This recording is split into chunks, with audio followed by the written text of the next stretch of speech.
তোমরা কুঞ্জ সাজাও গো, আমার প্রাণনাথ আসিতেছে। কুঞ্জ সাজানো তো হয়ে গেছে, প্রাণনাথ চলেও গেছে। ল অ্যান্ড অর্ডার যে হাতে তুলবে সে জেলে যাবে, সে যেই হোক। তবে এটুকু বলতে পারি, ভারতীয় জনতা পার্টি নোংরা রাজনীতি করে না। অ্যাডমিনিস্ট্রেশনে কোনো ভুল হচ্ছে না। নব্য হোক বা গোলমালে হোক, ল অ্যান্ড অর্ডার যে হাতে তুলবে সে জেলে যাবে, সে যেই হোক। রিসেন্টলি দেখেছেন আপনারা, আমাদের মণ্ডল সভাপতি স্তরের নেতৃত্ব, সেক্রেটারি স্তরের নেতৃত্ব তারা সাসপেন্ড হয়েছে। তো দল এই জায়গাটায় কঠোর এবং পরিষ্কার। আমার মনে পড়ছে, তোমরা কুঞ্জ সাজাও গো, আমার প্রাণনাথ আসিতেছে। কুঞ্জ সাজানো তো হয়ে গেছে, প্রাণনাথ চলেও গেছেন। আমাকে যিনি হিন্দু ধর্মের পাঠ দিয়েছিলেন, স্বামী স্ত্রী, তিনি হঠাৎ করে অ্যান্টিসিপেটরি বেল চাইতে গেলেন কেন?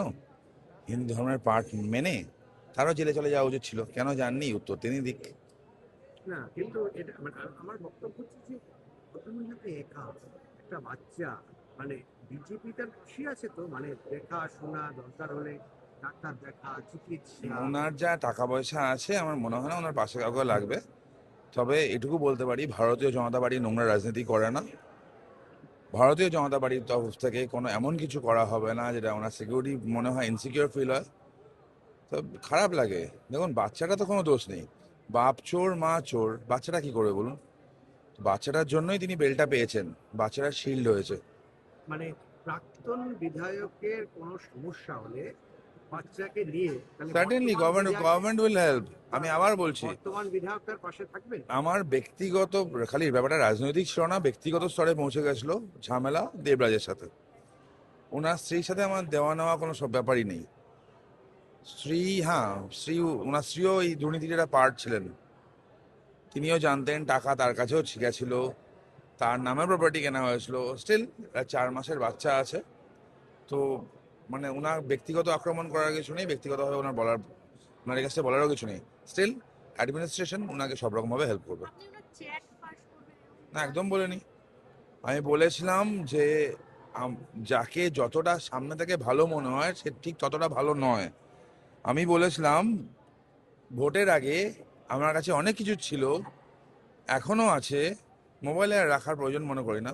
সেগুলো আমি চাইলে করতে পারতাম, তো করিনি, কারণ ওই বিলো দ্য বেল্ট পলিটিক্স আমি করি না। আমি ওয়েস্টার্নের অনেক হিসাব দিতে পারতাম, দেবরাজের পাশেই তো হোটেলটা না। একই সাথে অদিতি মুন্সি যখন রিয়েলিটি শোতে ছিল, তখন বেশ কিছু চ্যাটের হিসাব দিতে পারতাম, দিইনি। ওই পলিটিক্সে আমি বিশ্বাসী নই। এই দেবরাজের পুরো টাকাটা কি অভিষেক বন্দ্যোপাধ্যায়? না, এই টাকাটা দেবরাজেরই। এটা হচ্ছে 25%।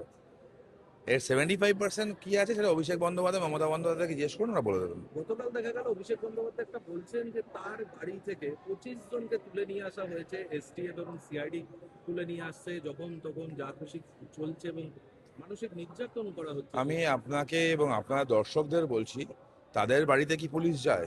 যায় না তো। সাধারণ মানুষের বাড়িতে পুলিশ যায়? যায় না তো। চোর দুর্নীতিবাজের বাড়িতে যায়। তো চুরি করতেন না, প্রবলেম হতো না। একটা ভদ্র পলিটিশিয়ানের মতো থাকতেন, পলিটিক্সটা করতেন, অসুবিধা হতো না। তার মানে যারাই কীর্তন নেয় তারাই যে খুব ভালো এরকম ব্যাপার না, মানে শিবের সবচেয়ে পরম ভক্ত বলা হতো রাবণকে। শিবের সবচেয়ে পরম ভক্ত ছিল রাবণ। রাবণ কিরকম ছিল আপনারা ডিসাইড করুন। ভগবানের ভক্ত হলেই, ভক্তি থাকলেই তিনি মানে ভালো হয়ে যান, এরকম তো ব্যাপার নয়। মানে সব কীর্তন গাইয়াই ভালো হবে এরকম কোনো মানে নেই, অবভিয়াসলি নয়। তাই তো? কিন্তু শওকত মোল্লার প্রচুর জমি দখলের বা বিষয়টা সামনে আসছে, কোথাও কি মানে শুধু ছেলে নয়, শওকত মোল্লা এই জমিগুলো অন্যভাবে কাজে লাগাতো বা কিছু? শওকত তৃণমূলের প্রত্যেকেরই একই অবস্থা, বিপুল পরিমাণের সম্পত্তি। দেখুন, চুরি করে সম্পত্তি কেনার ট্রেন্ড একমাত্র তৃণমূলের মধ্যে আমি দেখলাম। মানে এরকম মহান চোর আসলে অশিক্ষিত চোর, তো এর জন্যই হয়তো ধরা পড়ে গেছে। তো সেই জন্য এভাবে ধরা পড়তে হচ্ছে। পেন অ্যান্ড পেপারে আছে, মানুষের টাকা লুটের হিসাব সামনে আছে। আমি রাজারহাট গোপালপুরের কথা বলতে পারি আপনাদেরকে। মানুষের বাড়ি লুট হয়েছে, সিন্ডিকেটের টাকা উঠেছে, সর্বস্ব শেষ করা হয়েছে, সামনে আছে। দেবরাজের এগেনস্ট একের পর এক কমপ্লেন। ইনফ্যাক্ট আমি যে কমপ্লেনটা করেছি, জাস্ট এটা মেয়ের কমপ্লেন নয়, 170 পাতা একটা এনসাইক্লোপিডিয়া বলা যায়। সেখানে তার ডিড অ্যানেক্স আছে, তার ডিটেলস আছে, তার ইনকাম ডিটেলস আছে এবং তার খরচার হিসাব আছে। তারপর সম্পত্তি আসলো কি করে, প্রশ্নগুলো থাকবেই। বিভিন্ন মানুষ এখন মুখ খুলছেন তার এতদিন বিরুদ্ধে। ভয়ে করতে পারেনি, কারণ সব জায়গায় রাজনীতি হয়। রাজারহাট গোপালপুরে যেটা চলতো সেটাকে বলা হতো দেব রাজনীতি। নীতি দেবরাজ ঠিক করতো, মানুষ কথা বলবে কি বলবে না ঠিক করতো। একটা সুন্দর স্মাইল ছিল, স্মাইলের আড়ালে একটা ভয়ঙ্কর জায়গা ছিল। এই প্রশ্নগুলোর উত্তর আমাকে দেওয়ার থেকে যদি সম্ভব হয় আপনার পক্ষে, হরিচাঁদ পল্লীতে প্রসেনজিৎ থাকতো, তার মা আছেন অনিমা কাকিমা আমাদের, তাকে গিয়ে জিজ্ঞেস করুন, তিনি উত্তরগুলো ভালো দেবেন। আরো ভালো ভালো খবর দেখতে সাবস্ক্রাইব করুন বাংলা হান্টের ইউটিউব চ্যানেল। বাংলা হান্টের আরো খবর দেখতে নজর রাখুন। বাংলা খবর মানেই বাংলা হান্ট।